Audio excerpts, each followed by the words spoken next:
በድጋሚ እንዴት ውላችኋል ተመልካቾች? ዜና ኢትዮጵያ በምዕራፍ 2 ተመልሷል። ኢትዮጵያ ቴሌቪዥንን በቀጥታ ስርጭት እየተከታተላችሁ ትገኛላችሁ። የሰዓቱን አበይት ጉዳዮች ልጠቁማችሁ።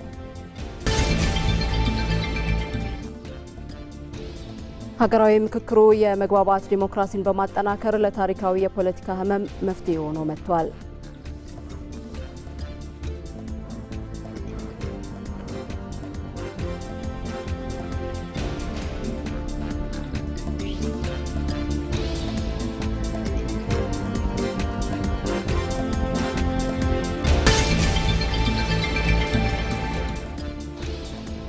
ህወሓት የሀገርን አንድነት በመሸርሸር ድንበርን አሳልፎ በመስጠትና የውጭ ጠላቶች ተላላኪ በመሆን የትግራይን ህዝብ ለጉዳት እየዳረገው ነው።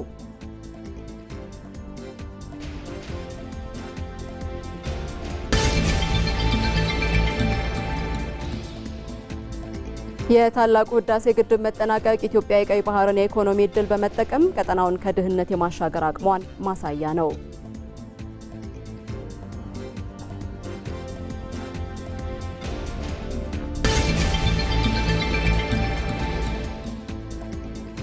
ኢትዮጵያ የባህር በር ጥያቄዋን በሰላማዊና በሰለጠነ መንገድ በማቅረብ የቀጠናው የጋራ ደህንነትና እድገት ማዕከል ለመሆን የምታደርገው ጥረት ተጠናክሮ ቀጥሏል።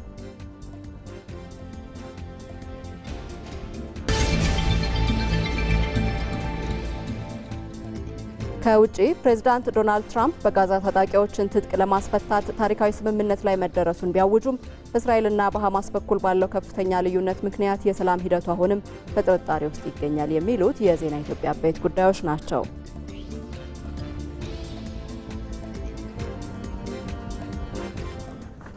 ዜና ኢትዮጵያ በጥምረት ይመራል። ከዚህ ከዋናው ስቱዲዮ መታሰቢያ ደረጃ ዜናዎችን እመራለሁኝ።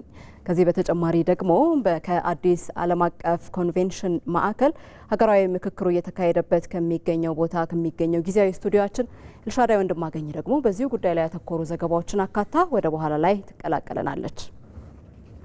አብራችሁን ቆዩ።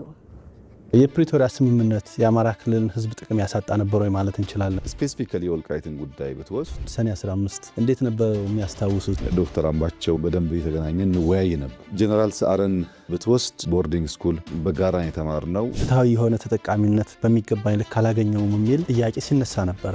የአማራ ህዝብ እንደ ህዝብ በጠላትነት ፈርጆ የኖረው ማን ነው? ለሴራ ጎንጓኞች የጦር መሳሪያ የሚያስታጥቀው ሀገር ሴቱ ነው። ሚኒሊክ ካለ ጎበና ካለ ሚኒሊክ ዛናት ኢትዮጵያ መፍጠር የሚችሉበት ምንም አይነት እድል የለውም። ጠመንጃ በማንሳት ወደ ጫካ የገቡ ኃይሎች አሉ። የተዘጋ ቤቱን ፍሬሽ ኤር ለማስገባት መስኮት ሲከፍት ንጹህ አየር ብቻ አይደለም ወደ ቤቱ የሚገባው። የኢትዮጵያ ህዝብ እዚህ ምርጫ ላይ ሲሳተፍ ምን መልእክት ሊያስተላልፍ እንደፈለገ መውሰድ እንችላለን? ባለፉት 5 ዓመታት ብዙ ድንቅ ስራዎች ሰርተናል። በዚህ 5 ዓመት ግን ፈተናው ከባድ ነው። እንቅልፍ የሚያስተኛ አይደለም። ጠቅላይ ሚኒስትር ዶክተር አብይ አህመድ በፖለቲካዊ ኢኮኖሚያዊና ማህበራዊ ጉዳዮች ላይ ከአማራ ሚዲያ ኮርፖሬሽን አሚኮ ጋር ያደረጉት ቆይታ ዛሬ ምሽት 2:30 ይጠብቁን። ቀዳሚ ወዳደረግነው ዘገባ እንሻገራለን። ራስ አሉላ አባነጋ ሀገርን ከውጭ ወራሪዎች በመከላከል የኢትዮጵያ ሉዓላዊነት በደማቸው ሲያስከብሩ ከተመሳሳይ ምድር የበቀለው ህገወጡ ህወሓት ግን የጀግኖችን አደራ ጥሎ ሀገርን ለባዕዳን አሳልፎ በመስጠት የባንዳነት መንገድን መርጧል። ህወሓት የሀገርን አንድነት በመሸርሸር ድንበርን አሳልፎ በመስጠትና የውጭ ጠላቶች ተላላኪ በመሆን የትግራይን ህዝብ ለጉዳት ዳርጓል። መሐመድ አልቃድር የዶጋሊው መብረቅ የቀይ ባህሩ አስከልካይ የአድዋው ፊት አውራሪ ራስ አሉላ አባነጋ ሀገርን ከውጭ ወራሪዎች ለመጠበቅ እንጂ ለባዕዳን አሳልፎ ለመስጠት አንድም ቀን አመንትተው እንደማያውቁ ታሪክ ራሱ ምስክር ይሆናቸዋል። የሀገር ሉዓላዊነትና የድንበር ደህንነት ክብር ሲነሳ ታላቅ የጦር ጠቢብ ሆነው የክብር ስማቸው ራስ አሉላ አባነጋ ሆኖ በኢትዮጵያ የታሪክ ድርሳናት ውስጥ በወርቅ ቀለም ተጽፎ ይነበባል። እሳቸውን የፈጠረችው የትግራይዋ ምድር ተንቤን ግን ዛሬ እንደርሱ እንደ ራሱ የሚሆንላትን መሪ አጥታለች። እንዲያውም ታሪክ አያያዙን ቀይሮባት በዚያው ታሪካዊ ምድር የበቀለው ህወሓት መጀመሪያ ላይ ለወጣበት ህዝብ ሲል ለትግል የወጣ ቢመስልም በስተመጨረሻ ለህዝቡ ዕዳና ሰቁቃ ለሀገር ደግሞ ክህደትን ያተረፈ ቡድን ሆኗል። እየሄደበት ያለው መንገድ ዳናው ከራስ አሉላ ሀገራዊና ጀግንነታዊ አደራ ሙሉ በሙሉ ተጻሮ ቆሞ ለሀገርና ለህዝብ የጭቃ ሾህ ሆኖበታል። የእሳት ልጅ አመድ ወለደ እንዲሉ የራስ አሉላን ታሪካዊ ተጋድሎና የህወሓት ቡድንን የፖለቲካ መንገድ ስናነጻጽር የዚህ አገላለጽ እውነተኛ ማሳያ ሆኖ እናገኘዋለን። ራስ አሉላ ከመረብ ወንዝ ባሻገር እስከ ምጽዋ ዘልቀው ቀይ ባህር የኢትዮጵያ ድንበር ነው በሚል ጽኑ እምነት የጣሊያንን የግብፅንና የሱዳን ማህዲስቶችን ወረራ በጽናት መክተዋል። የሀገርን ሉዓላዊነትና አንድነት ለማስጠበቅ በደማቸው ተዋግተው ሀገርን አስተላልፈዋል። ይህኛው የደም ነጋዴዎች ስብስብ ህገወጡ ቡድን ህወሓት ደግሞ በተቃራኒው ከተመሰረተበት ጊዜ ጀምሮ የሀገርን ታሪካዊ መሰረቶችና አንድነትን የሚያፈርሱ ስልቶችን በመቀየስ የሀገር መከላከያን ይበትናል። የሀገርን ድንበርና የባህር በር ጥቅሞችን አሳልፎ በመስጠት ጭምር ከውጭ ጠላቶች ጋር በመተባበር የሀገርን ርስት አሳልፎ የሚሰጥ ቀጥተኛ የባንዳነት ተግባር አራማጅ ሆኖ ተመዝግቧል። ራስ አሉላ አባነጋ ለሀገር ነጻነት ሲሉ እሳት ሆነው ወራሪዎችን እንዳላቃጠሉ ሁሉ ከነዚያ ታላላቅ ጀግኖች ምድር የበቀለው የህወሓት ቡድን ግን የጀግኖችን አደራ ጥሎ የሀገርን ጥቅም ለባንዳ አሳልፎ በመስጠትና የውስጥ አንድነትን በመሸርሸር የባንዳነት ጎዳና መርጦ ካይሮና አስመራ ደግሞ የአፍራሽ ጉባኤው የግብር አዳራሾቹ አድርጓቸዋል። ከሻዕቢያ መንግስት ጓደኝነት መፍጠር ወይም ግንባር መፍጠር፣ ከሱዳን መንግስት ግንባር መፍጠር፣ ከግብፅ መንግስት ግንባር መፍጠር በታሪክም ለትግራይ ህዝብ አይመለከትም፣ የሚመጥን አይደለም። የትግራይ ህዝብ ታቃለና አሉላ አባነጋ አፄ ዮሐንስ 6 ጊዜ ለግብጾች፣ ለቱርኮች፣ ለጣሊያኖች፣ እንግሊዞች 6 ጊዜ ውጊያ አድርገዋል፣ ቀይ ባህርን ለመጠበቅ የኢትዮጵያ አንድነትን ለመጠበቅ። ስለዚህ ታሪካችን አናራክስም፣ ማንነታችን አናራክስም። እኛ ኢትዮጵያውያኖች ነን። ኢትዮጵያውያኖች ሆነን እንደገና ጠላቶቻችን ሲወግን የነበሩ ሲያዋግን የነበሩ እነሱን ደግፈን ከነሱ መቆም ማለት ውርደት ነው።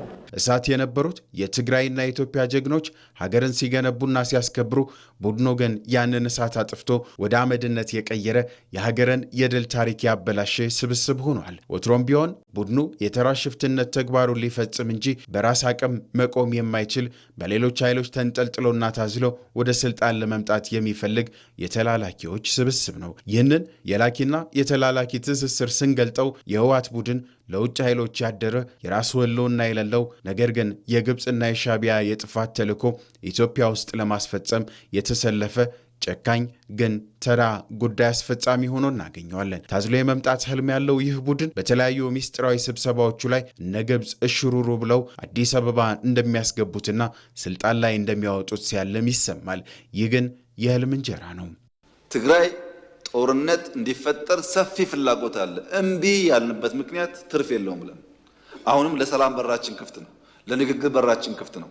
መወያየት የምንፈልገው ሰላም ማምጣት የምንፈልገው በእኛ በኩል ትተን ተጎርተን ለትግራይ ሰላም ከመጣ ፍላጎታችን እሱ ነው። በፍጹም አትጠብቁ። ድልና ቲፒኤልኤፍ አራምባና ቆቦናል። ታሪክ ራስ አሉላን በኢትዮጵያ የነጻነትና የጀግንነት ማህደር ውስጥ በክብር ሲያስታውሳቸው፣ ህወሓትን ደግሞ የፖለቲካ ክስረት አድርጎ ይመዘግበዋል። ደግሞም የትግራይ ወጣቶችን ለማስፈጀት በሰባራ ሳንቲም ለውጭ መንግስታት በግዳጅ አፍኖ በቅጥረኝነት እየሸጠ ህልውናውን እስካስቀጠሉለት ድረስም የትግራይን ህዝብ መቀመቅ ቢወርድ እንኳን ደንታ የሌለው መሆኑን በደማቁ አሳይቷል። የእነሱን የቡድን ህልውና እስካስቀጠለ ድረስ የትግራይ ህዝብ መቀመቅ ወረደ አልወረደ ደንታቸው አይደለም። ይህንም ብለው በግምት አይደለም። ኤቭሪ ስቴፕ ኦፍ ዘ ዌይ አመራር ውስጥ ነው የነበርኩት። ዲስጋስት ከሚያደርጉኝ ነገሮች አንዱ ቅድሚያ ለራስ ህልውና ለሊደርሺፕ ህልውና የሚሰጥ አስተሳሰብ ነው ፐርሚት የሚያደርገው ጠቅላላ። ዛሬ ላይ ትግራይ የጦርነት አውድማ እንድትሆን ጭምር የውጭ ኃይሎችን ስቦ ለማስገባት የማይፈነቅለው ድንጋይ የለም። የኢትዮጵያ ቁመና ግን ህዝቧንና ደህንነቷን የመጠበቅ አቅሟ በአስተማማኝ ቁመና ላይ ነውና ቡድኑ ከቁም ቅዠት በስተቀር አንዳች የሚያመጣው አይኖርም። የትግራይ ህዝብ ሀገር ወዳድና ሰላም ፈላጊ እንጂ በጥፋት ቡድኑ አፋኝ አዋጆች የሚንገላታበት አቅምም የለውም። እንደ ተራ የመንደር ጎረምሳ እፍኝ በማይሞሉት የቡድኑ ጦር ሰባቂ ሽፍቶች ተመርቶ በሀገርና በህዝብ ላይ እየፈጸመ ያለው ክህደት ግን ታሪክ ይቅር የማይለው ጥቁር መዝገቡ ነው። የፕሪቶሪያ ሰላም ስምምነት ጥሶ የፈረሰ ህገወጥ ቀድሞውንም ህገወጥ በፕሪቶሪያ ሰላም ስምምነት የፈረሰ ምክር ቤትን ጠርቶ የደብረ ጽዮን የሽፍታ መንግስትን አቋቁም ያለው ሲል ትይዩ መንግስት በኢትዮጵያ ላይ ፈጠራ ያለው ሲል ከህግ ውጪ ዓለም ቆሞ ሊያይ አይችልም። የሽፍታ ቡድን በዚህ አሳፋሪ ምግባሩ አሁን ያለባቸው ጎሬና ዋሻዎች ሳይቀሩ ለፍትህ አደባባይ ነገ መስካሪ ሆነው ማቅረባቸው አይቀሬ ነው። በአፍሪካ ቀንድ የነበረውን የታሪክና የጂኦፖለቲካ ተጽዕኖ የሚቀይረው የታላቁ ህዳሴ ግድብ መጠናቀቅ የግብጽን የረጅም ጊዜ የእጅ አዙር ጫናና የሐሰት ፕሮፓጋንዳ ያከሸፈ ታሪካዊ ክስተት ሆኗል። የጎረቤት ሀገራት መሪዎች በምርቃቱ ላይ በመገኘት የሰጡት ድጋፍ ደግሞ ኢትዮጵያ ያስቀመጠችው የጋራ ብልጽግና መርህ ማሸነፉን ያሳያል። ይህ የኃይል ትስስር በቀጣይም ኢትዮጵያ የቀይ ባህርን የኢኮኖሚ እድል በመጠቀም ቀጠናውን ከድህነት የማሻገር አቅሟን አንዱ ማሳያ ነው። አዝመራው ሙሴ South Sudan is looking forward to receive power from the dam. We have the opportunity to share the power that lights the future generations. It is a Pan-African statement. ይህ የህዳሴው ግድብ ሲመረቅ ግድቡ የእኛም ጭምር ነው ያሉ የጎረቤት ሀገራት መሪዎች ከፊል ድምፅ ነው። ይህ እንዳይሆን ብዙ የሰሩት ግብፅና አጀንዳ ተሸካሚዎቻቸው ታሪክ የሰሩትን ኢትዮጵያውያን ድላቸው እንዳይሰማ ፈልገው ነበርና ኑ መርቁልን የተባሉትን ጎረቤት ሀገራት እባካችሁ አትሂዱ በሚል ምልጃ ተጠምደው ነበር። ያም ሆኖ ግን አልተሳካላቸውም። እናም ሁለተኛ ሽንፈታቸውን በዚህ ጊዜ ተከናነቡ። አንድም በጉንደትና ጉራ፣ አንድም በህዳሴው ግድብ። እናም በዚህ ቀን ግብጾች ላይመለሱ ተሰበሩ።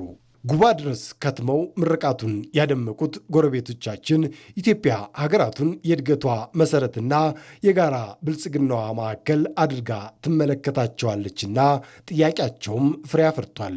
ኢትዮጵያ ስትለማ ጎረቤት ሀገራትም አብረው ይለማሉ፣ ያድጋሉ። ለዚህ ነው የቀጠናው ታላቅ ፕሮጀክትና የኢትዮጵያ ሀገረ መንግስት ግንባታ ተምሳሌት የሆነው የታላቁ የኢትዮጵያ ህዳሴ ግድብ ሲጠናቀቅ የኃይል አቅርቦቱ ከጎረቤት ጅቡቲ እስከ ካርቱምና ናይሮቢ ድረስ እንደ አዲስ አበባ ሁሉ ያደመቀው። በእርግጥ ይህ የጋራ ትስስር ችቦ እንዲሁ ዝም ብሎ የመጣ አይደለም። ጠቅላይ ሚኒስትር አብይ አህመድ ከ5 ዓመት በፊት ያስቀመጡት የቀጠናው የጋራ እድገት አቅጣጫ ቃል በተግባር ማሳያ ነው። ጎረቤቶቻችንና የአባይ ልጆች በአባይ ወንዝ የጋራ ተጠቃሚነት በሚያረጋግጥ ቀጠናዊ ትስስርን በሚያጠናክርና ሁሉንም አሸናፊ በሚያደርግ መንገድ ለመስራት ሁሌም ኢትዮጵያና ኢትዮጵያውያን ዝግጁ መሆናቸውን በድጋሚ ላረጋግጥላችሁ እወዳለሁ። ቀደም ሲል የነበረው የኢትዮጵያ የውጭ ግንኙነት ፖሊሲ የአፍሪካ ቀንድ ሀገራት በግጭት በጦርነትና በድህነት የሚታወቁ በመሆናቸው ለኢትዮጵያ ልማት ብዙም አስተዋጽኦ አይኖራቸውም በሚል እይታ የተቀመጠ ነበር። ያ አመለካከት ግን አሁን ታሪክ ሆኗል። ፖሊሲውም ጎረቤትን ያስቀደመና ልማቱንም የጋራ ያደረገ ሆኗል። የህዳሴው ግድብ የኃይል ውጤት የሆነው የኃይል ትስስርም ለዚህ ተጨባጭ ምስክር ነው። ኢትዮጵያ አባይ ግድብን ስትገድብ ከዛ የሚመነጨው ኤሌክትሪሲቲ የአፍሪካ ቀንድ ሀገራት የኤሌክትሪክ ሲቲ ዴፊሲቲ ነው ያላቸው። ስለዚህ በዛ መተሳሰር ነው። ይሄ ብዙ ቫልዩ ነው ያለው ለኢትዮጵያም ለአካባቢው። አንደኛው ህዝቡን መብራት እንዲያገኝ ያደርጋል። ስለዚህ በጣም ጥቅም ነው ለጅቡቲም፣ ለኬንያም፣ ለሱዳንም ለሌሎቹም። ሁለተኛ የህዝብ ለህዝብ ግንኙነትን ይፈጥራል። በአፍሪካ ቀንድ ከሚኖሩ ህዝቦች በላይ ከኢትዮጵያ ህዝብ ጋር የተሻለ ትስስርና ቁርኝት ያለው የለም። በዚህ ውስጥ በአንድ ሀገረ መንግስት ስር አብሮ የኖረውን የኤርትራን ህዝብ ጨምሮ ሱዳንን ማንሳት ይቻላል።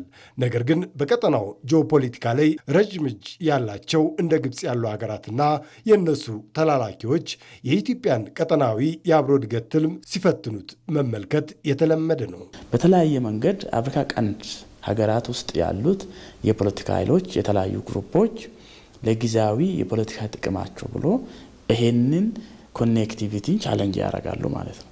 ይሄ ደግሞ ብቻውን አይደለም። እነሱን ከጂኦፖለቲካ አንጻር የሚያዩት እነ ግብፅ፣ ሌሎቹም እነ ኢትዮጵያ ያሉ ሀገራት ወደዛ እንዳይመጡ ትፈልጋለች ማለት ነው። ሌሎቹም በዛው ልክ በግልጽ የማይወጡ ግን ኢምፕሊሲትሊ ይህን የሚረዱት እዚህ ላይ ሰብሰብ ብሎ ተጽዕኖ ይፈጥራሉ ማለት ነው። በእርግጥ በቀጠናውም ሆነ በኢትዮጵያ ላይ የግብፅ የእጅ አዙር ጫናና የሐሰት ፕሮፓጋንዳ ረዥም ታሪክ ያለው ነው። ያም ሆኖ ግን ኢትዮጵያ ማሸነፉ አልቀረም። ይህ ማሸነፍ ግን ግብፅንና ደጋፊዎቻቸውን ደጋግሞ የሰበረ ነው። ሲገደብ ግን ይሄ ውሃ ሁሉ ሲይዝ ኢትዮጵያ አንዱ ትልቅ የመደራደር ኒኩለር ነው ያገኘችው።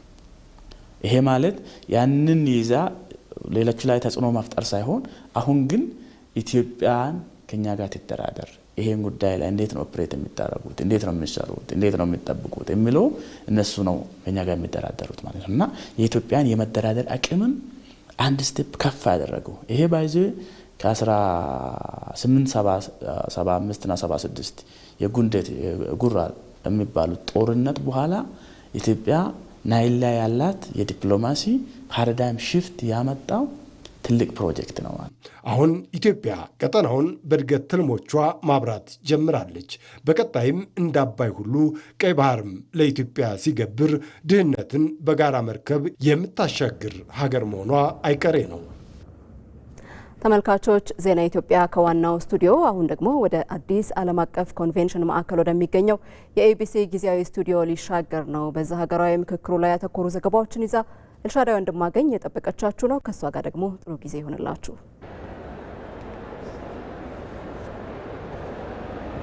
አመሰግናለሁ መታሰቢያ። እንዴት ውላችኋል ተመልካቾቻችን? የሀገራዊ ምክክሩ ከሚካሄድበት ከአዲስ ዓለም አቀፍ ኮንቬንሽን ማዕከል ደግሞ ሀገራዊ ምክክሩን የተመለከቱ ዜናዎች ወደ እናንተ አደርሳለሁ።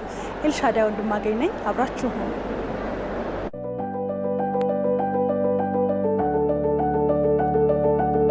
በለጠ ወልዴ ይባላለሁ።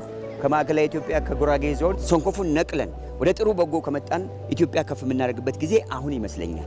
ስሜ ቡንካሾ አንገ ይባላል። ጋሞ ዲሞክራሲያዊ ፓርቲን ወክዬ ነው የመጣሁት። በምክክሩ አሁን ያየሁት የሚቀርቡ የምነሱ ምክረ ሀሳቦች ለሀገራችን መፍትሄ ያመጣል ብዬ አምናለሁ። አውግቸው ማለደ ነው የሚባለው የቅማንት ዲሞክራሲ ፓርቲ ሊቀመንበር ዘላቂ የሆነ መፍትሄ ሊያመጣ የሚችል ምክክርን ይዘን እንወጣለን ብለን እናስባለን። አብዶይሎ ሐሰን ይባላለሁ። ከጅግጅጋ ዩኒቨርሲቲ የጆርናሊዝም እና ስነ ተግባቦት ትምህርት ክፍል መምህር ነኝ። ይሄ ምክክር መድረክ ወደ አንድ አባትና ልጆች የምንለው ወደዛ እንዲመጣ የሚያደርገን ነው። አረጋሽ ፈራ ይባላለሁ። የመጣሁት ከሳውዝ አፍሪካ ነው። ለሀገር ይጠቅማል የምለው ሁሉንም የትኛውን ነገር እንዲያደርጉ እድል መፍጠሩ ኢትዮጵያ ነገ አድጋ በልማት በሁሉም አቅጣጫ ትልቅ ሀገር እንድትሆን ትልቅ አስተዋጽኦ አለ ብዬ አስባለሁ። ኤርሚያስ ድንበሩ ይባላለሁ። ከደቡብ ኢትዮጵያ ክልል ከጋሞ ዞን ነው የመጣሁት። ወጣቱ እቺን ሀገር በአፍሪካ ታላቅቷን ኢትዮጵያ መገንባት የሚችልበት እድል በእጁ ነው ያለው። ይህን እድል መጠቀም ነው ያለበት። ስሜ ትንሳኤ በቀለ ይባላለሁ። የመጣሁት ያው ከማዕከላዊ ኢትዮጵያ ክልል ነው። አንድ ኢትዮጵያን እንገነባለን ብዬ ነው የሚያስበው። እንደኔ ጥሩ ነገር ሰርተን ሀገራችንን ከፍ እናደርጋለን። ጠላቶቻችን አንገታቸው እንዲደፉ እናደርጋለን። ሙሳ አብዲ ይባላለሁ። ከሶማሌ ክልል የእምነት ተቋም ወክዬ ነው የመጣሁት። ከዚህ ምክር በኋላ አዲስ ፀሐይ፣ አዲስ ኢትዮጵያ ከመጀመሪያ የተለየች ኢትዮጵያ እንደምትሆን ትልቅ ተስፋ አለኝ።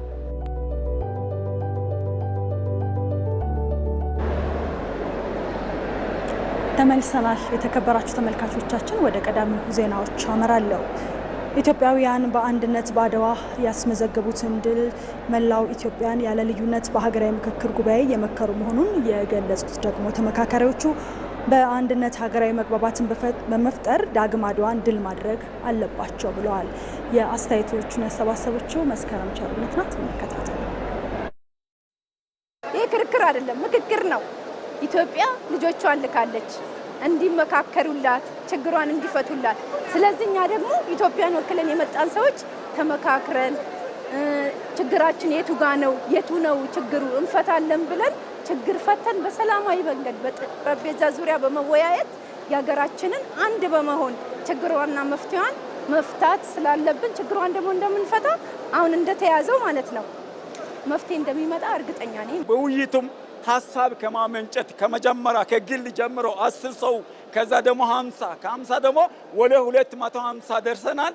ሀሳባችን በነፃነት ተነጋግረን አሁን ወደ እየተሰበሰበ ነው የመጣው። ልጆቻችን ቁጭ ብለው አባቶቻችን እኮ ተመካክረው አባቶቻችን እኮ በሰለጠነው ሁኔታ ተወያይተው ይቺን ሀገር አተረፉልን። ልክ እኛ አድዋን አባቶቻችን ለዚህ ያበቁን እንደምንለው ሁሉ እዚህ የተሰበሰበ 4000 ህዝብ ያለበት ኃላፊነት ያለበት አደራ ምንድነው?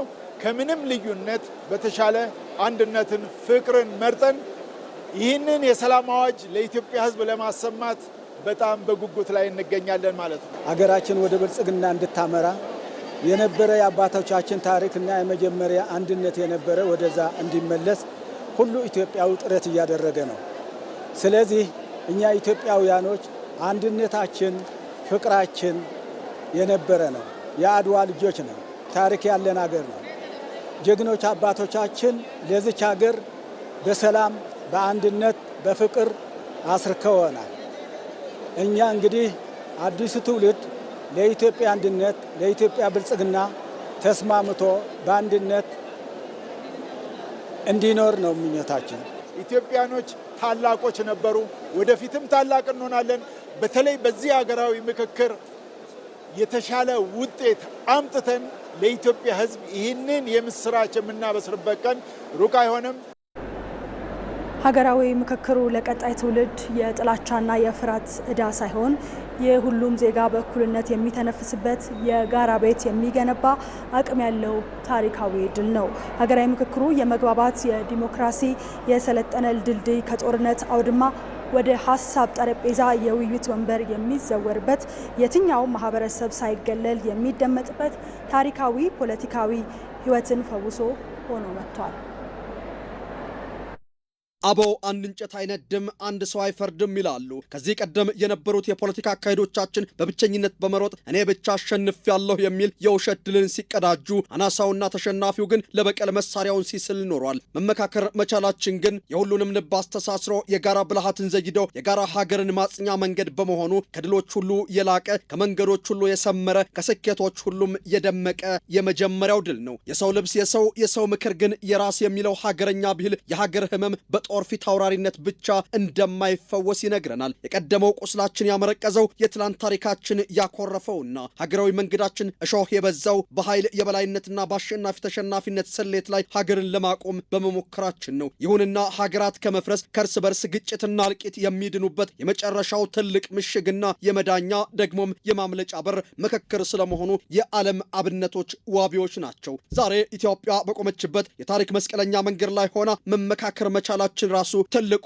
ድልና የስኬቶቻችን መሰረት ነው። በውጊያ ሜዳ ላይ የተጣለውን የጦር መሳሪያ ወደ ውይይት ማዕድ ማምጣት የጠብን ጉሰማ ገለል አድርጎ በበጎ ፈቃድ መስማማትና የነገዋን ሀገር መሰረት በጋራ ድንጋይ ላይ መጣል መጀመሩን የሚያበስርም ታላቅ ተስፋ ነው። በመሳሪያ በግጭት ሳይሆን በመነጋገር በመግባባት እና በመመካከር የተሻለችዋን ኢትዮጵያ አብረን እንፈጥራለን ብዬ ተስፋ አደርጋለሁ። አዎ መመካከር መቻላችን ራሱ ትልቅ ድል ነው። በመመካከር የደፈረሰው ይጠራል፣ የተወላገደው ይቀናል፣ የተሰበረው ይጠገናል፣ የጠፋውም ይገናኛል፣ የተገፋውም ይስማማል። ሳታመዛዝን አትፍረድ፣ ሳታይም አትመስክር እንዲሉ አበው መመካከር መቻላችን የራሳችንን እውነት ብቻ ይዘን ከመጮህ ይልቅ የሌላውን ብሶትና ስጋት ለመስማት ዝግጁ መሆንን ያመላክታል። ይህም ከጠበኝነት ወደ ምክንያታዊነት የሚደረግ የስልጡንነት ደረጃ ነው። ተቃራኒ አመለካከት ያላቸው በታሪክና በፖለቲካ ተፎካካሪ የሆኑ አካላት በአንድ አዳራሽ ተቀምጠው የቃላት ዳኛን መምረጣቸውና በሐሳብ ልዕልና መነጋገራቸው ያፈሙዝን ደካማና ኪሳራም ተረድተው የጠረጴዛን አቅም አውቀው የሰጥቶ መቀበል ጥበብን ተረድተው የታጠቁ ኃይሎችና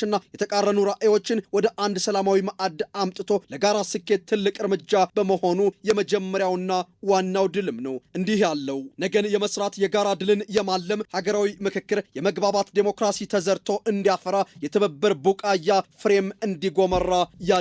በቀላል አብላጫ ድምፅ በአሸናፊና ተሸናፊ የሚፈጠር የፖለቲካ ቁማር ሀገርን ሲያምስ የጠመንጃ አፍ ሲከፈትና የትውልድ አጥንትን ሲከሰክስ በኖረባት ሀገር ቁጭ ብሎ መነጋገር ራሱ በእርግጥም ትልቅ የድል ማማ ነው። የፖለቲካ ልዩነቶቻችንን፣ የፖለቲካ ቁርሾችን፣ የፖለቲካ ቅራኔዎቻችን የምንፈታበት መንገድ ጦርነት፣ ግጭት ነው የነበረ። ይሄ ደግሞ አውዳሚ ነው። በየትኛውም መንገድ ቢሆን ሀገርን አሸናፊ የሚያደርግ አልነበረም። አሁን ግን ይሄ ምክክር ኮሚሽን ይዞት የመጣው መንገድ አዲስ መንገድ፣ ያልተጀመረ አዲስ ምዕራፍ ነው። ይሄም ለሀገራችን ትልቅ ተስፋ፣ ትልቅ እድል ይዞ የመጣ ነው። ሀገራዊ ምክክር የተዘጋውን የህብረተሰብ ክፍል ብሶት መስሚያ፣ የተሰበረውን የታሪክ መስተጋብር እንደ ወጌሻ አጋጥሞ ጠጋኝ፣ የህዝቦች ስጋት ቅሬታና ተስፋን ለመሰብሰብ የታሪክ ጠባሳዎችን እንደ ሐኪም ፈውሶ በዋና ዋና ሀገራዊ ጉዳዮች ላይ የጋራ መግባባትን ለመፍጠር የሚያስችል ሂደትም ነው። በምክክሩ የተገኘው ሰላምና ስምምነት በህግና ስርዓት ደረጃ ሲዋቀር የሚፈጠረው ዘላቂ መዋቅር ወይንም ስርዓት ነው። የትብብርና የመግባባት ዴሞክራሲ በቀላል አብላጫ ድምፅ እኔ አሸነፍኩ አንተ ተሸነፍክ በሚል የዜሮ ድምር ፖለቲካ ሀገርን ከሚበትን እሳቤ ባሻገር ሁላችንም በጋራ እናሸንፍ በሚል መርህ ላይ የተመሰረተ የፖለቲካ ጥበብም ነው። የትብብር ዴሞክራሲ ሀገርን እንደ አንድ ታላቅ ዋርካ፣ ውሳኔዎችን ደግሞ እንደ ጋራ ማዕድ ያያቸዋል። ማንም ሳይገለል በስጋት ቆፈንም ሳይሸበብ ሁሉም የየራሱን ድርሻና ድምፅ አግኝቶ የሚያድርበት የፖለቲካ መድኃኒት ነው። በሀገራዊ ምክክሩ የተገኘው ስምምነትና መከባበር በህገ መንግስትና በመዋቅር ደረጃ ሲቀረጽ የመግባባት ዴሞክራሲ ይወለዳል። ምክክሩ ሂደት ሲሆን የመግባባት ዴሞክራሲ ደግሞ ዘላቂው የፖለቲካ ስርዓት ነው። ፕሮፌሰር አሬንድ ሊጅፋርት ዴሞክራሲስ ፓተርን ኦፍ ማጆሪታሪያን ኤንድ ኮንሰንሰስ ገቨርንመንት በሚል በ36 ሀገራት ላይ ባደረጉት ጥናት ሰፊ የብዝሃ ማንነት ለገነባቸው እንደ ኢትዮጵያ ላሉ ሀገራት የአብላጫ ድምፅ ስርዓት ውድቀትን እንደሚያስከትልና የመግባባት ዴሞክራሲ ብቻ ሀገርን ከብተና ዜጎችንም ከስጋት እንደሚያድን አመላክተዋል። መምከር፣ መመካከር በእርግጥ ትልቅ ድል ነው የሚያስብለው አርቆ የመመልከት ጥበብን፣ ጠልቆ የመመርመር አቅምን፣ የጋራ ነገ የመስራት ችሎታን፣ የአብሮነት ህልምን የማለም የትውልድንም ቅርጽ የመበየን ችሎታን ከአቅም ጋር ስለሚያስታጥቅ ነው። ደግሞም ለአንድ ብርቱ ሁለት መድኃኒቱ ነውና የመግባባት ዴሞክራሲም የማይፈታው ቀውስ የማይሻገረው መሰናክል የለም። በቀናው የምክክር መስመር ተጉዞ የተገፋውን አቅፎ የተዘነጋውን አስታውሶ የተጣለውን አንስቶ የተገለለውን አካቶ በአብላጫ 50 ሲደመር ሳይሆን እያንዳንዱ ማህበረሰብ ፓርቲና ባለድርሻ ለሀገር እድገት ለትውልድም መደርጀት አበርክቶው እንዲጎላ ማድረግ ነው። እንዳለመታደል ሆኖ እኛ ሀገር የፖለቲካ ልዩነቶችን የምናስተናግድበት መንገድ እጅግ አውዳሚና ኋላ ቀር ነበር። ስለዚህ ያን ኋላ ቀር ነው እየተሻገርን ያለ ነው። ዛሬ ምክክር ኮሚሽን ስናወራ ስለ ምክክር ኮሚሽኑ አጀንዳዎቻችንን ይዘን እንዲህ በጋራ ስንመክር ለነገው ትውልድ የምናወርሰው ትልቅ ነገር አለን ማለት ነው። የፖለቲካ ቅራኔያችንን የፖለቲካ ቁርሾችንን ለነገው ትውልድ ማሻገር የለብንም። ለነገው ትውልድ የተሻለ ሰላም፣ የተሻለ እድገት ነው የምናወርስ በሚል ነው በዚህ ምክክር ኮሚሽን እየተሳተፍን ያለ ነው። ኢትዮጵያ ለዘመናት በልሂቃን ሽኩቻ በፖለቲካ እኔ ካልገዛው ሀገር ትፍረስ በሚል ግትርነት ስትደማ ቆይታለች። አሁን ግን በትብብር ዴሞክራሲ በኢትዮጵያ በታሪክ አጋጣሚና በግጭቶች የተሰበረውን የማህበረሰባችንን ህብረትና እምነት በጥበብ አጋጥሞ ይሰፋዋል። የስጋት የጥርጣሬና የብሔር ግትርነት በሽታን ከመሰረቱ የሚያክም የሁሉም ህልውና የተጠበቀ መሆኑን የሚያረጋግጥ የፖለቲካ መድኃኒትም ነው። በጥበብና በመግባባት የተገነባች ሀገር ለዘላለም ጸንታ ትኖራለች። ምክክርና ትብብር የጠብን ጦር አደንዝዞ የቃላት ሰይፍን በጥበብ የሚመዝ ቁስልን እንደ መድኃኒት የሚያድን የተበተነውን እንደ አባት ሰብስቦ የሚዳኝ ታላቅ ሀገራዊ የታሪክ ድል ነው። መመካከር መቻላችን ራሱ የድሉ አክሊል ነው። ምክንያቱም በተነጋገረ አፍና በተደጋገፈ እጅ መካከል መፍረስና ውድቀት ቦታ የላቸውምና። ተመልካቾች ቀደም ብለን የተከታተልነው ዘገባ የመሐመድ አሊ ነው። ሌሎች ዜናዎች አልፋለሁ። እየተካሄደ ያለው ሀገራዊ ምክክር ሂደት የህዝቦችን አብሮነት ለማጠናከር ለሀገር መፍትሄ ለማምጣት የጎላ ድርሻ አለው።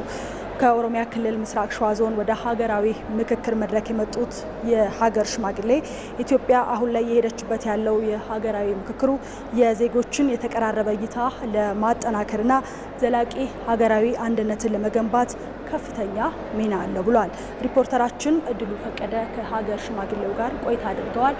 ከራስ አንደበት እንከታተል።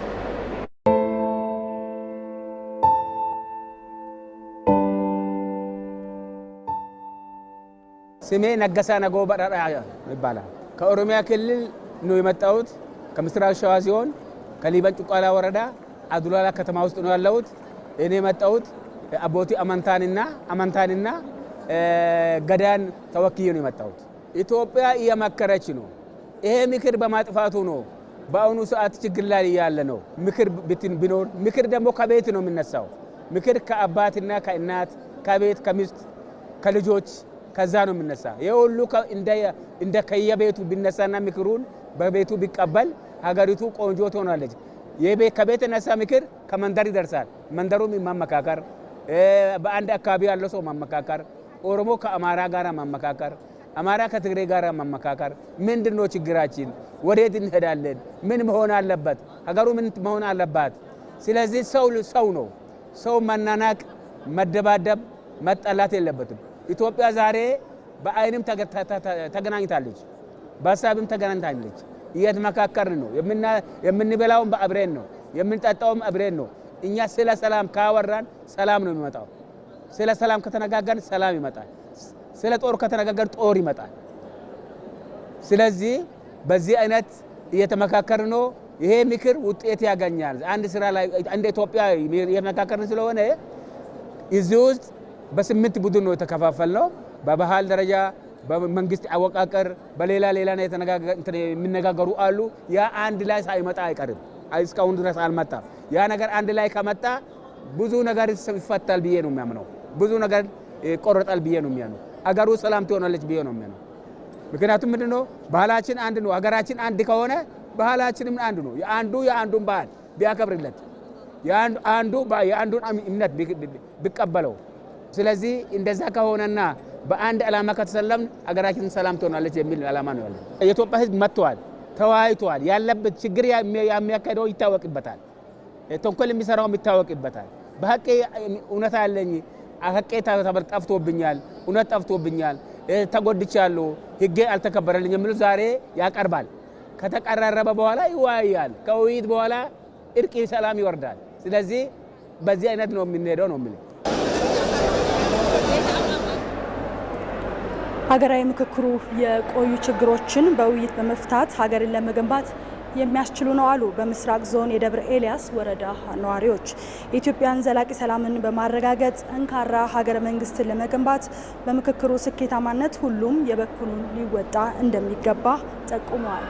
ሳሙኤል ወልቃይ ኢትዮጵያ የምትገነባው አንዱ ሌላውን በማሸነፍና በመርገጥ ሳይሆን በምክክርና በመደመር ነው። በጉልበት ወይም በማስገደድ ሳይሆን በጠረጴዛ ዙሪያ በመቀመጥ እርስ በርስ በመደማመጥና በሀሳብ የበላይነት ልዩነቶችን መፍታት ሲቻል ነው። ምክክር ባለፉት ጊዜያት የተፈጠሩ አለመግባባቶችንና ቁርሾችን በሰላማዊ መንገድ አክሞ ወደፊት በጋራ ለመራመድ የሚያስችል አስተማማኝ ድልድይ መሆኑም አያጠራጥርም። ለዚህም ነው ኢትዮጵያውያን ሀገራዊ መግባባትን ለመፍጠር በሚያስችሉ አንኳር አጀንዳዎች ዙሪያ በመዲናው አዲስ አበባ እየመከሩ የሚገኙት። በዚሁ ጉዳይ ላይ አስተያየታቸውን የሰጡት በምስራቅ ጎጃም ዞን የደብረ ኤልያስ ከተማ ነዋሪዎች ሀገራዊ ምክክሩ የቆዩ ችግሮችን በምክክር በመፍታት በምክክር ችግሮቿን የምትፈታና አንድነቷ የተጠበቀ ሀገር ለመገንባት ፋይዳው የጎላ መሆኑን አንስተዋል። ይሄ ውይይት ለሁሉም ብሔር ብሔረሰቦች፣ ለሁሉም የኢትዮጵያ ምድር ላይ ያለ ማህበረሰብ የሚያገናኝ መድረክ ነው። መድረኩም የራሱ የሆኑ ሰዎችን ወክሎ ነው የላከው። አንድ ኢትዮጵያ እንድትመሰረት፣ ኢትዮጵያ እንድትቀጥል፣ ኢትዮጵያ ወደ ላቀ ደረጃ እንድትደርስ የተደረገ መድረክ ነው። ጥሩ መድረክ ነው። አንዱ ሌላውን ሳይረግጥ በክብርና በውይይት የሚገነባ ማህበረሰብ ሁልጊዜም የማይናወጥ ማዕዘን ይኖረዋል። ነዋሪዎቹ እንደሚሉትም የምክክር መድረኩ ሀገርን ከጦርነትና ከግጭት አዙሪት በማላቀቅ ዜጎች በሰላም ወጥተው የሚንቀሳቀሱባት፣ ሀብት ንብረት የሚያፈሩባት ሰላማዊት ኢትዮጵያን ለመገንባት ወሳኝ ምዕራፍ ነው። ይህም ታዲያ ለቀጣዩ ትውልድም ጭምር የሚበጅ ነው። ህዝባችን ደግሞ ሰላምን ይፈልጋል፣ መረጋጋትን ይፈልጋል፣ ችግሮች እንዲፈቱለት ይፈልጋል። ወጣቶች ሳይሳቀቁ ወጣው ገብተው እንዲኖሩ በየመንገዱ እንዳይሳቀቅ ወጣትም ሰርቶ እንዲበላ በየሚሄድበት በየመንገዱ ከሌ መጣብን እንደቀደሙ ምሸት ሳይገድበው እየሰራ ልማት እያፈራ እንዲኖር የሀገር ግንባታ ውሳኔ በምክክርና በመደማመጥ ሲያልፍ ሁሉም ዜጋ የሂደቱና የውጤቱ ባለቤት ይሆናል። ይህ ደግሞ ለውሳኔው ተፈጻሚነት ትልቅ ኃይል ነው። ምክክሩ በመድረክ ብቻ ተወስኖ እንዳይቀር ለሚመላከቱ ሀገር አሻጋሪ መፍትሄዎች ተፈጻሚነትም መስራት ይገባል ብለዋል። በዘላቂነት ወደ ታች እየወረዱ በማስፈጸም በኩል ከፍተኛ ስራ ቢሰራ ሀገሪቱ ላይ ከፍተኛ ለውጥ ይመጣል፣ የኢኮኖሚ እድገት ይመጣል። አልተፈቱልን የሚለው የማህበረሰብ ጥያቄ ካለ በአጀንዳነት ይሄዱ ስላሉ በዚህ አጀንዳ መሰረት እየተዘረዘረ መልስ ስለሚሰጣቸው ይሄን ፊድባክ ደግሞ ህዝቡ ይጠብቃል፣ ማህበረሰቡ ይጠብቃል። የሀገራዊ ምክክሩን ውጤት በመቀበል የኢትዮጵያን ዘላቂ ሰላም በማረጋገጥ ጠንካራ ሀገረ መንግስት ለመገንባት ሁሉም ዜጋ የበኩሉ ሊወጣ እንደሚገባም ጠቁመዋል። ባለፉት 2 ቀናት በተለያዩ ቡድኖች ውይይት ሲደረግባቸው የቆዩትን በማጠናከር አሁን ወደ 500 ስልታዊ ቡድን ለማሻገር መዘጋጀቱን የሀገራዊ ምክክር ኮሚሽነር ዋና ኮሚሽነር ፕሮፌሰር መስፍን አርአያ ገለጹ። ከዚህ በኋላ የሚጠበቀው ትልቅ ጉባኤ መሆኑን ገልጸው በዚህም ጉባኤ የሚነሱ አጀንዳዎች ላይ ሁሉም መግባባት ላይ ላይደረስ ይችላል ያሉት በእነዚህ ላይ የሚነሱ ጥያቄዎችን ደግሞ በተዋረድ የሚፈቱ ጉዳዮችን ለማስተናገድ ክልሎችም ሆነ በፌዴራል ደረጃ ተወካዮች መመረጣቸውንና ቡድን መቋቋሙን ገልጸዋል። ዛሬ ከጠዋት ጀምሮ ሲደረግ የዋለው ከየክልሉ የመጡ የማህበረሰብ ክፍሎች፣ ሲቪክ ማህበራት፣ ወጣቶች፣ ሴቶች፣ የመንግስት አካላት፣ መምህራን እና የተለያዩ የማህበረሰብ ክፍሎች አካል ጉዳተኞችን ጨምሮ ወኪሎቻቸውን በተሰጣቸው ኮታ መሰረት ፖለቲካ ፓርቲዎችን ጨምሮ ሃይማኖት ተቋማትን ጨምሮ በተሰጣቸው ኮታ መሰረት አንደኛ በክልል ደረጃ፣ ሁለተኛ ደግሞ በፌዴራል ተቋማት ደረጃ እንዲመርጡ ማድረግ ነው። ይሄ የፌዴራል መንግስት ተወካዮችንና የክልል መንግስታት ተወካዮችንም ያካተተ ነው የሚሆነው። በዚህ አሰራር መሰረት ወደ 330 የሚሆኑ ተወካዮች ይህንን ቡድን ዛሬ እንዲመርጡ ተደርገዋል። ይህ ምን ማለት ነው? ሁሉም በ15 ቦታ ተከፋፍለው 15 የሆኑት ምንድን ነው? 12 ክልሎች፣ 2 ከተማ መስተዳድሮችና ፌዴራል ተቋማት ሆነው ማለት ነው። 15 ላይ ሆነው እዛው በጋራ ተነጋግረው የሚመርጧቸውን ተወካዮች በጋራ እንዲመርጡ በተቀመጠው መስፈርት መሰረት ራሳቸው መርጠው በሚልኩበት አግባብ የሚሄዱት ለምሳሌ ሃይማኖት ተቋማት፣ የመንግስት ተቋማት፣ የፖለቲካ ፓርቲዎች በተለይ ሀገር አቀፉ ፖለቲካ ፓርቲዎች በራሳቸው በጋራ ምክር ቤታቸው በኩል መርጠው የሚልኩበትን አግባብ በተቀመጠላቸው መስፈርት መሰረት ይህንን መርጠው ዛሬ ከሰዓት በፊት ጨርሰዋል። ዛሬ ከሰዓት በኋላ ይህንን የ250ዎቹን ሰሞኑን ሲቀርቡ የነበሩትን በሙሉ በሚገባ በየቡድናቸው 16ቱን ቦታ ከቀረበ በኋላ የቀረቡት ቃለ ጉባኤዎች ትክክለኛው እነሱ የሰጧቸው ምላሾች፣ ሀሳቦች መሆናቸውን ቃለ ጉባኤውን አንብበው ሁላቸውም ይፈራረማሉ። ይህ እንግዲህ ትክክለኛው ሰነድ መሆኑ ነው። ይሄ ወዴት ይወስዳቸዋል ካላችሁኝ፣ ወደ የሚቀጥለው ሰኞ ወደሚያደርጉት የትልቁ የጉባኤ ስብሰባዎቻቸው ማለት ነው። የተወደዳችሁ ተመልካቾቻችን ሀገራዊ ምክክሩ ከሚካሄድበት አዲስ ኢንተርናሽናል ኮንቬንሽን ማዕከል በቀጥታ ስርጭት ዜናዎችን ወደ እናንተ አደረስን። ዜናዎቹን እየመራው ደግሞ ቆይታ ያደረግኩት ኤልሻዳይ ወንድማገኝ ነበርኩኝ። ወደ ዋናው ስቱዲዮ ልመልሳችሁ። መታሰቢያ መቀጠል ትችላለሽ። ኤልሻዳይን እናመሰግናለን። ዜና ኢትዮጵያ በሌሎች ዘገባዎች ደግሞ ከዋናው ስቱዲዮ ይቀጥላል። የፕሪቶሪያ ስምምነት የአማራ ክልልን ሕዝብ ጥቅም ያሳጣ ነበር ወይ ማለት እንችላለን? ስፔሲፊካሊ የወልቃይትን ጉዳይ ብትወስድ ሰኔ 15 እንዴት ነበር የሚያስታውሱት? ዶክተር አምባቸው በደንብ የተገናኘን እንወያይ ነበር። ጄኔራል ሰዓረን ብትወስድ ቦርዲንግ ስኩል በጋራ የተማርነው ፍትሐዊ የሆነ ተጠቃሚነት በሚገባኝ ልክ አላገኘውም የሚል ጥያቄ ሲነሳ ነበረ። የአማራ ሕዝብ እንደ ሕዝብ በጠላትነት ፈርጆ የኖረው ማን ነው? ለሴራ ጎንጓኞች የጦር መሳሪያ የሚያስታጥቀው ሀገር ሴቱ ነው። ሚኒሊክ ካለ ጎበና፣ ጎበና ካለ ሚኒሊክ ዘመናት ኢትዮጵያ መፍጠር የሚችሉበት ምንም አይነት እድል የለውም። ጠመንጃ በማንሳት ወደ ጫካ የገቡ ኃይሎች አሉ። የተዘጋ ቤቱን ፍሬሽ ኤር ለማስገባት መስኮት ሲከፍት ንጹህ አየር ብቻ አይደለም ወደ ቤቱ የሚገባው። የኢትዮጵያ ሕዝብ እዚህ ምርጫ ላይ ሲሳተፍ ምን መልእክት ሊያስተላልፍ እንደፈለገ መውሰድ እንችላለን? ባለፉት 5 ዓመታት ብዙ ድንቃ ድንቅ ስራዎች ሰርተናል። በዚህ 5 ዓመት ግን ፈተናው ከባድ ነው። እንቅልፍ የሚያስተኛ አይደለም። ጠቅላይ ሚኒስትር ዶክተር አብይ አህመድ በፖለቲካዊ ኢኮኖሚያዊና ማህበራዊ ጉዳዮች ላይ ከአማራ ሚዲያ ኮርፖሬሽን አሚኮ ጋር ያደረጉት ቆይታ ዛሬ ምሽት 2:30 ይጠብቁን።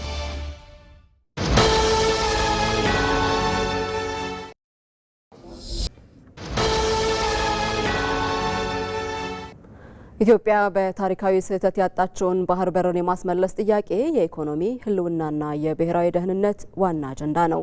የቀይ ባህር ቀጠና ስትራቴጂካዊ ተጽዕኖን ለማዳከም በውጭና የውስጥ ኃይሎች ሴራ ኢትዮጵያ የባህር በር አልባ እንድትሆን መደረጉ ህጋዊ የሁለትዮሽ ውል ያልተፈረመበት ታሪካዊ ስህተትም ነበረ። ዛሬ ላይ ይህንን የታሪክ ጥፋት ለማረም የሚደረገው ጥረት የውስጥና የውጭ ተቃውሞዎች ቢያጋጥሙትም ኢትዮጵያ ጥያቄዋን በሰላማዊና በሰለጠነ መንገድ በመግፋት የቀጠናው የጋራ ደህንነትና እድገት ማዕከል ለመሆን የምታደርገው ጥረት ተጠናክሮ ሊቀጥል ይገባል።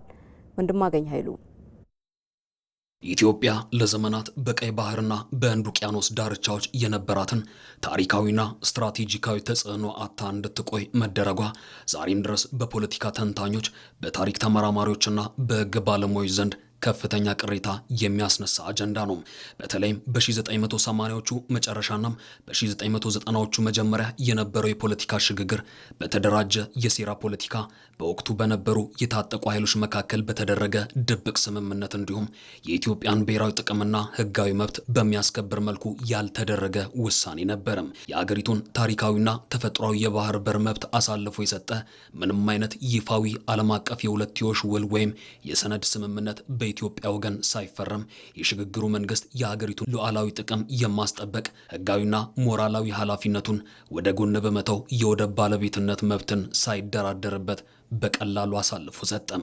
ሂደቱ የታሪክና የህግ ክፍተት ያለበት በወቅቱ በነበሩ የፖለቲካ ቡድኖች የጋራ ፍላጎትና ስትራቴጂካዊ ሴራ እየተፈጸመ ነበር።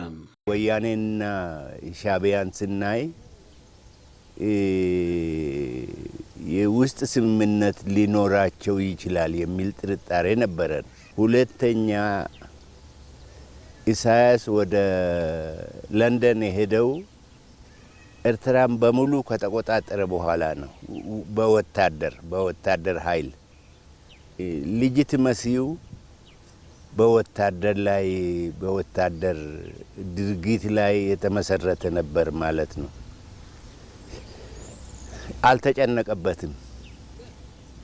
ማንም አንድም ወረቀት አልመጣም። እኛ ቢያንስ እኛን የሚመለከት ቻርተር ድራፍት ይዘን መጣን። ኢትዮጵያን ኤርትራን የሚመለከት ግን አንድም ወረቀት አልተዘጋጀም። እስከዛሬም አንድም ወረቀት የለም።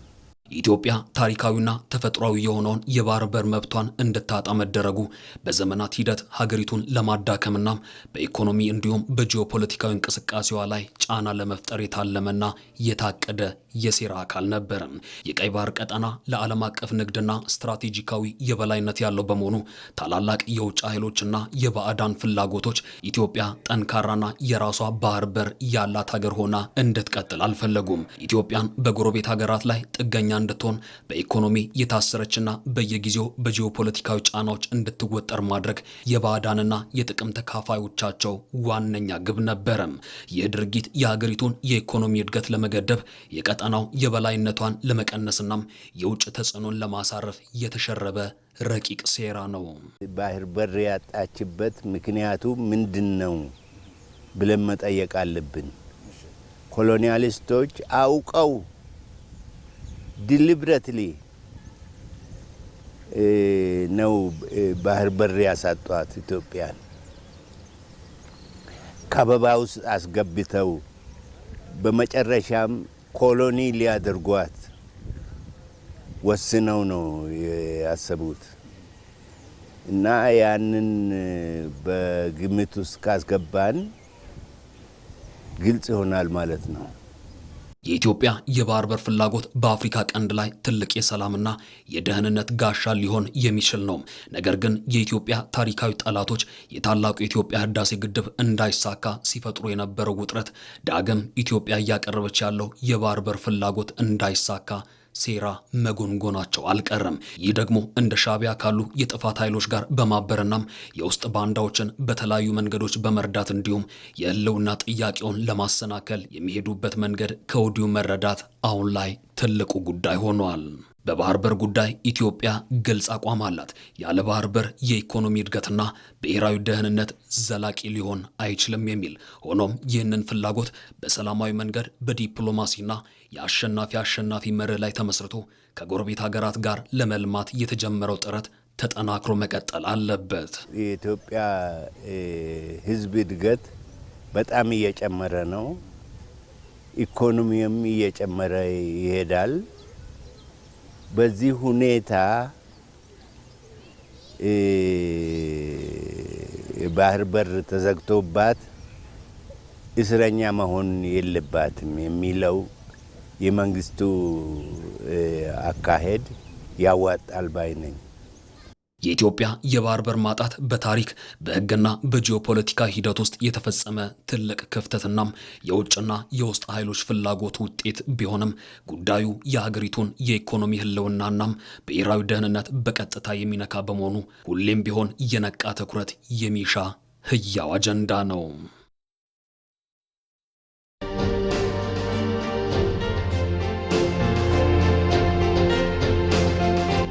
ችግኝ ዛሬ የምንተክለው ለነገ ነው። ማንም ሀገሩን ቢወድ ማንም ለልጆቹ መልካም ሀገርን መተው ቢወድ ዛሬ ችግኝ መትከል አለበት። 40-50% ከቨሬጅ ያላትን ሀገር ለመረከብ ዛሬ ኢንቨስት ማድረግ ይጠበቅባቸዋል።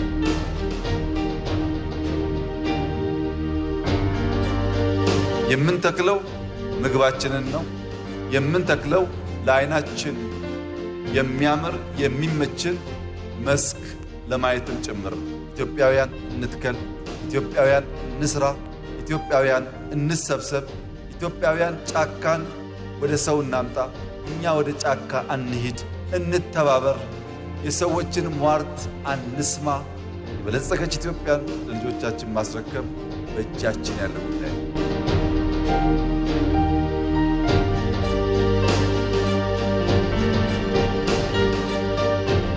ኢትዮጵያ ትበለጽጋለች ስንል በግብርና ላይ የምናደርገው ኢንቨስትመንት፣ በኢነርጂ ላይ የምናደርገው ኢንቨስትመንት፣ በቴክኖሎጂ የምናደርገው ኢንቨስትመንት ከባቢያችን መልሰን ለማከም ለልጆቻችን ግሪን ከባቢን ለመተው የምናደርገው ጥረት አመላካች ስለሆነ ነው።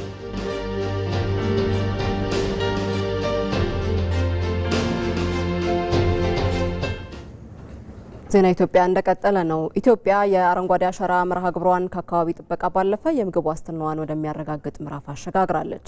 በምስራቅ ሸዋ ዞን አዳ ወረዳ ጎድኖ ጂቱ ቀበሌ ነዋሪዎች የአቮካዶ ችግኞችን በስፋት በመትከል አረንጓዴ ኢትዮጵያን እየገነቡ ይገኛሉ።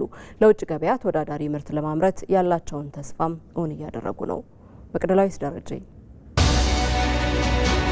ታዳጊዎች የነገ ተስፋቸውን ይዘው ወጣቶች የሚረከቧትን ሀገር ሊሰሩ ጎልማሶችም ያለፉበትን መንገድ ታናናሾቻቸው እንዳይደግሙት አሻራቸውን በማኖር የምግብ ዋስትናቸው ላይ ይሰራሉ፣ ስነ ምህዳርን ይጠብቃሉ። የአረንጓዴ አሻራ መርሃ ግብር ሀገር በችግሯ ላይ ስትሰለጥን ለውጥ ማምጣት እንደምትችል ማሳያ የሆነ ተጨባጭ ተግባር ነው። በምስራቅ ሸዋ ዞን አዳ ወረዳ ጎድኖ ጂቱ ቀበሌ ነዋሪዎች የአቮካዶ ችግኝ በመትከል የሀገርን ጥሪ ተቀብለው እየተገበሩ ይገኛሉ። ለነገ የምግብ ዋስትናችንን ለማረጋገጥ ይሄ አረንጓዴ አሻራ ለኛ ጠቃሚ ነገር ነው። ለነገ ለትውልድ የሚተላለፍ ነገር ነው ማለት ነው። ወደ ጋራም ጫካ ላይ ተከላ ሲተከል ተክያለሁ። ሙዝ ቢባል እዛታ ሙዝ ተከላም ላይ ተሳትፌያለሁ። በቀበሌው 720 ሄክታር መሬት ላይ የአቮካዶ ችግኝ ተተክሏል። ከዚህ ቀደምም በአካባቢው በአረንጓዴ አሻራ የተተከሉ የአቮካዶ ችግኞች ፍሬ አፍርተው ለውጭ ገበያ ጭምር በማቅረብ ገቢ ማስገኘት ተችሏል። አቮካዶ መትከል ከጀመር እኛ 2011 የጀመርነው እንደ ሀገራችን አዳ ዲክላሬሽን ተብሎ በአዳ ወረዳ ላይ ነው እንደ ክልል ዲክሌር ተደርጎ ታውጆ እየተተከለ ያለው። 2014 ኤክስፖርት ማድረግ ጀመርን።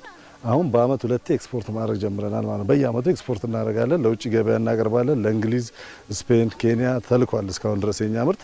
በሁለት ምዕራፍ ተከፍሎ እየተሰራበት ያለው የአረንጓዴ አሻራ መርሃ ግብር የደን ችግኞች ላይ አመዝኖ ነበር።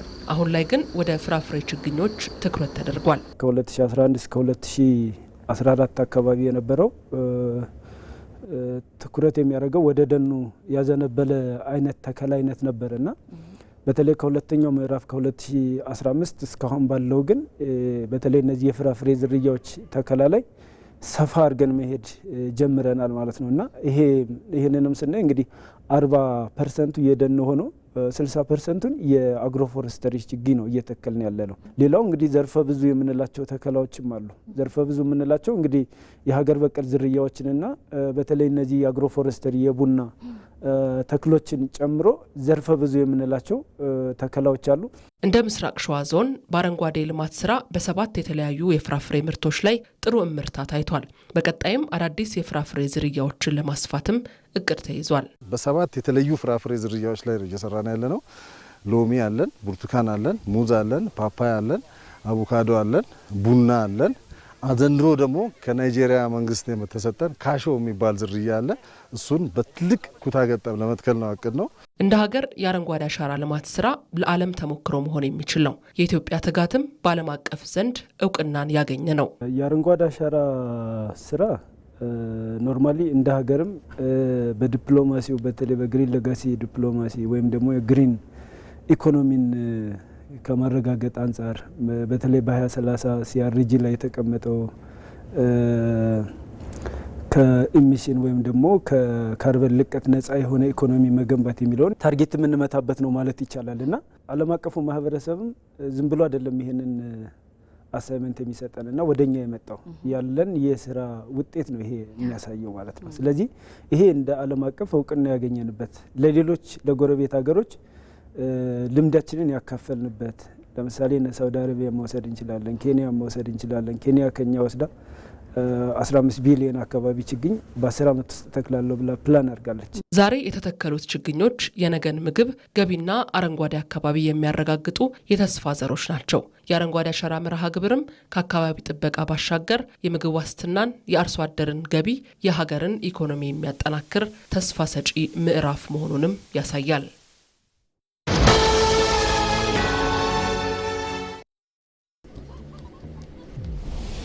ለምን ነው መብራት ያልከፈተው? ያላላልኩም ነበር እንዴ? ስነ ስርዓት ይሁን እንጂ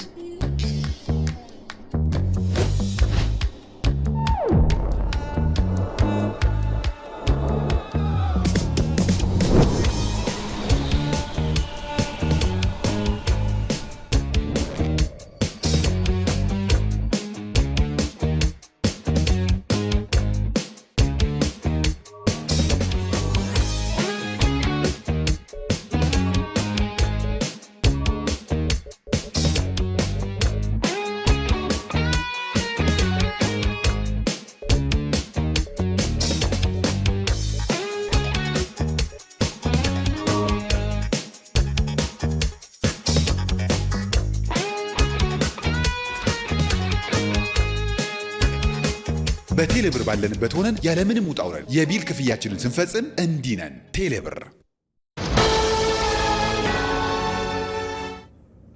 የውጭ ዜና። ፕሬዝዳንት ዶናልድ ትራምፕ በጋዛ ታጣቂዎችን ትጥቅ ለማስፈታት ታሪካዊ ስምምነት ላይ መደረሱን ቢያውጁም በእስራኤልና በሐማስ በኩል ባለው ከፍተኛ ልዩነት ምክንያት የሰላም ሂደቱ አሁንም በጥርጣሬ ውስጥ ይገኛል። ፕሬዝዳንቱ በጋዛ ዘላቂ ሰላም የሚያመጣ ስምምነት መደረሱን ሲናገሩ ሐማስ ሰነዱ ገና ረቂቅ ነው ማለቱና እስራኤል ደግሞ አጥብቃ መቃወሟ የውይይቱን ፈታኝነት አሳይቷል። ወንድማገኝ ኃይሉ በጋዛ የሚንቀሳቀሱ ታጣቂዎችን ደረጃ በደረጃ መሳሪያ ለማስፈታት የሚያስችል ታሪካዊ ስምምነት ላይ ደርሷል ቢባሉም በሐማስ በእስራኤልና በአሜሪካ ባለስልጣናት በኩል የሚሰጡት መግለጫዎች ግን በስምምነቱ ላይ ከፍተኛ ጥርጣሬ እንዳለ ያመላክታሉ። የሐማስ ምላሽም ረቂቅ እንጂ የጸደቀ ስምምነት አይደለም የሚል ነው። የሐማስ ተደራዳሪዎች የትራምፕን አዎንታዊ መግለጫም አቅልለውታል።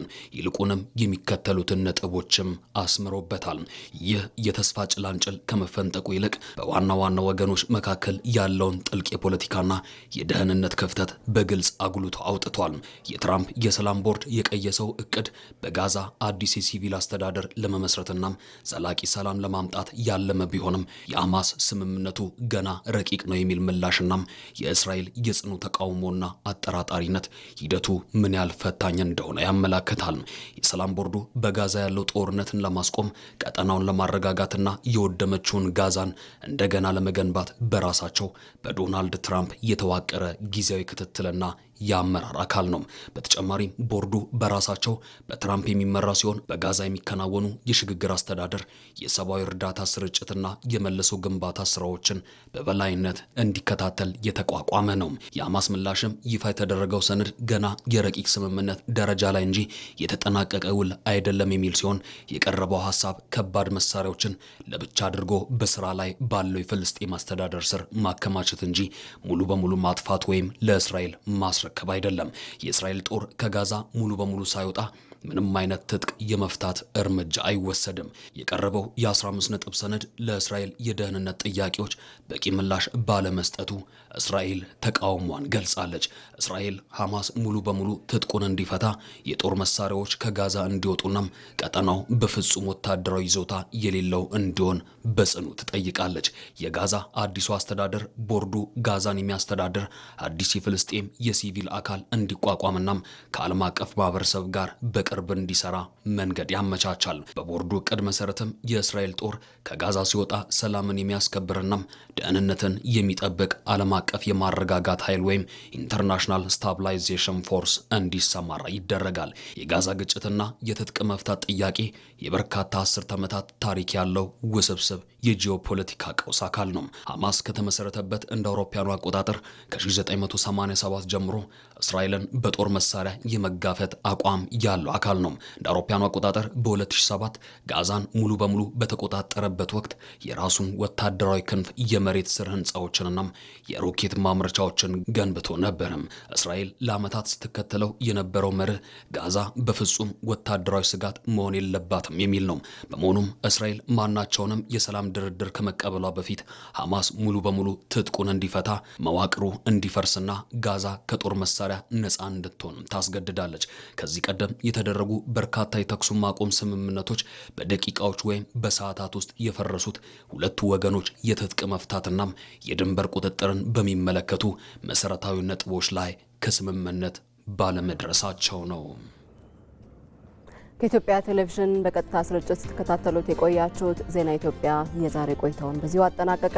አብራችሁን ስለነበራችሁ እናመሰግናለን። መታሰቢያ ደረጀ ዜናዎችን መርቻለሁ። በሰላም ዋሉ።